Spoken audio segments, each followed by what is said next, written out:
बिस्मिल्लाहिर्रहमानिर्रहीम। अस्सलामु अलैकुम। इस्लामिक 7 सवाल में आप सभी का इस्तकबाल है। सवाल नंबर 1, वो कौन सी चीज़ है जो पानी में डालते ही गर्म हो जाती है? जवाब, यूँ तो कोई भी चीज़ आप पानी में डालेंगे तो चाहे कितनी भी गर्म हो, कुछ ही देर में ठंडी हो जाएगी।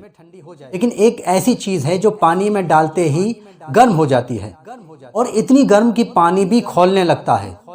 उस चीज़ का नाम है बुझा हुआ चूना, जिसे लोग सफ़ेदी भी कहते हैं। सवाल नंबर 2, अज़ान की शुरुआत कब और कैसे हुई थी? जवाब, इब्ने उमर रज़ी अल्लाह अन्हु से रिवायत है, वह फरमाते हैं, जब मुसलमान मदीना मुनव्वरा आए तो नमाज के वक्त अंदाज़ा करके उसके लिए जमा हुआ करते थे, क्योंकि बाकायदा अज़ान ना दी जाती थी। एक दिन उन्होंने इसके बारे में मशवरा किया तो किसी ने कहा ईसाइयों की तरह नाकूस यानी घंटा बना लिया जाए, और कुछ लोगों ने कहा कि यहूदियों के शंख यानी बिगुल की तरह नरसंघा बनाओ। मगर इब्ने उमर रज़ी अल्लाह अन्हु ने फरमाया, तुम एक आदमी क्यों नहीं मुकर्रर करते जो नमाज के लिए अज़ान दे दिया करे? तो रसूलुल्लाह सल्लल्लाहु अलैहि वसल्लम ने फरमाया, ए बिलाल उठो और नमाज के लिए अज़ान दो। इस हदीस से ये भी मालूम हुआ कि अज़ान खड़े होकर पढ़नी चाहिए। नीज इब्ने माजा की रिवायत में हज़रत बिलाल के बारे में फरमाया कि वह अच्छी और बुलंद आवाज़ वाले थे। सवाल नंबर 3, क्या कब्रिस्तान में नमाज पढ़ सकते हैं? जवाब, नहीं पढ़ सकते। इब्ने उमर रज़ी अल्लाह अन्हु से रिवायत है कि रसूलुल्लाह सल्लल्लाहु अलैहि वसल्लम ने फरमाया, कुछ नमाज यानी निफल अपने घरों में अदा करो और उन्हें कब्रिस्तान मत बनाओ। इस हदीस से मालूम हुआ कि कब्रिस्तान में नमाज पढ़ना मना है। और दूसरी बात यह भी मालूम हुई कि कुछ नमाज जैसे कि निफल या सुन्नत घरों में अदा की जाएं तो ज़्यादा बेहतर है। यह शायद घर की बरकत और माहौल को बेहतर बनाने के लिए हो, ताकि बच्चों के दिलों में भी नमाज की मोहब्बत पैदा हो। सवाल नंबर 4, क्या मुसलमान अल्लाह का दीदार पाएंगे? जवाब, ज़रूर पाएंगे इंशाअल्लाह। जरीर रज़ी अल्लाह अन्हु से रिवायत है, उन्होंने फरमाया कि हम नबी सल्लल्लाहु अलैहि वसल्लम के पास थे कि आपने एक रात चांद की तरफ देखकर फरमाया, बेशक तुम अपने रब को इस तरह देखोगे जैसे इस चांद को देख रहे हो। उसे देखने में तुम्हें कोई दिक्कत ना होगी। तमाम मुसलमानों के लिए इससे बड़ी नेमत कौन सी होगी कि उन्हें जन्नत में अल्लाह का दीदार नसीब हो। सुभान अल्लाह। सवाल नंबर 5, सबसे गर्म आग किस रंग की होती है? सभी हजरात वीडियो को लाइक, शेयर, कमेंट और चैनल को सब्सक्राइब जरूर करें, ताकि इसी तरह की वीडियो हम आगे भी आप लोगों तक पहुंचाते रहें।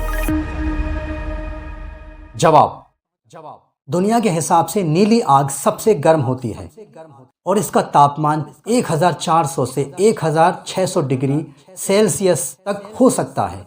नीली आग ज्यादा जलन पैदा करती है, वहीं लाल आग सबसे कम गर्म होती है और इसका तापमान करीब 400 से 600 डिग्री सेल्सियस के बीच होता है। पीली या नारंगी आग नीली आग से थोड़ी कम गर्म होती है, इसका तापमान करीब 600 से 800 डिग्री सेल्सियस तक हो सकता है। लेकिन दोज़ख की आग दुनिया की आग से करीब 70 गुना ज्यादा गर्म है। फरिश्तों ने अल्लाह के हुक्म से दोज़ख को 1000 साल तक धोंका, जिससे उसका रंग सफेद हो गया। उसके बाद फिर 1000 साल तक धोंका, जिससे उसका रंग लाल हो गया। उसके बाद फिर 1000 साल तक धोंका, उसके बाद उसका रंग काला हो गया। यानी दोज़ख की आग का रंग पूरी तरह से काला है, और जो सबसे गर्म आग होती है वह काले ही रंग की होती है। हदीस में आया है, अगर दोज़ख से किसी दोज़खी को निकाल कर दुनिया की आग में डाल दिया जाए तो उसे नींद आ जाएगी। अल्लाह अकबर। इस बात से अंदाज़ा लगाया जा सकता है कि दोज़ख की आग कितनी गर्म है। अल्लाह हम सब मुसलमानों को दोज़ख की आग से महफूज रखे, आमीन। सवाल नंबर 6, क्या हमारी उम्र किसी और को लग सकती है? जवाब, नहीं लग सकती। ये सब दुनिया की बातें हैं जो किसी से खुश होकर कही जाती हैं, یا کسی کو اپنا پیار جتانے کے لیے بولی جاتی ہیں۔ ان باتوں سے ہمارا پیار سامنے والے کے لیے ظاہر تو ہوتا ہے، لیکن اس کا مطلب یہ نہیں کہ ہماری عمر کسی اور کو لگ جائے۔ اللہ نے جس کے لیے جتنی سانسیں لکھی ہیں وہ اتنا ہی جیے گا، اور کون کتنا جیے گا یہ صرف اللہ ہی جانتا ہے۔ سوال نمبر 7، معراج کی رات حضور نے کس کس سے ملاقات کی؟ جواب، جب اللہ نے اپنے محبوب صلی اللہ علیہ وسلم کو معراج کی رات ملاقات کے لیے بلایا تو جبرائیل علیہ السلام تشریف لائے اور اللہ کے رسول کو براق پر لے کر چل دیے۔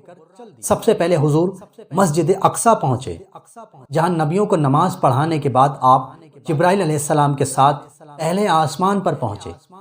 وہاں آپ کی ملاقات حضرت آدم علیہ السلام سے ہوئی۔ دوسرے آسمان پر آپ کی ملاقات یحییٰ علیہ السلام اور عیسیٰ علیہ السلام سے ہوئی۔ تیسرے آسمان پر جب آپ پہنچے تو وہاں آپ کو حضرت یوسف علیہ السلام ملے۔ ان سے ملاقات کے بعد حضور چوتھے آسمان پر پہنچے، وہاں آپ کی ملاقات ادریس علیہ السلام سے ہوئی، اور پانچویں آسمان پر حضور کی ملاقات ہوئی حضرت ہارون علیہ السلام سے۔ پھر آپ چھٹے آسمان پر پہنچے، جہاں آپ کو حضرت موسیٰ علیہ السلام ملے۔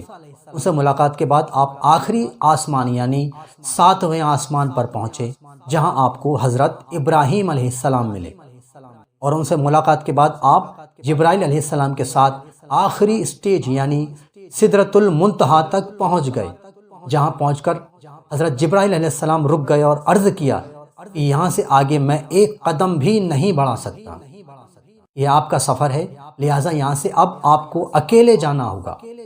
اس کے بعد اللہ کے رسول اکیلے ہی اللہ کے قریب پہنچے اور آپ نے اپنے رب اللہ رب العزت سے ملاقات کی۔ اللہ ہم سبھی مسلمانوں کو علم دین سیکھنے، سکھانے اور اس پر عمل کرنے کی توفیق عطا فرمائے، آمین۔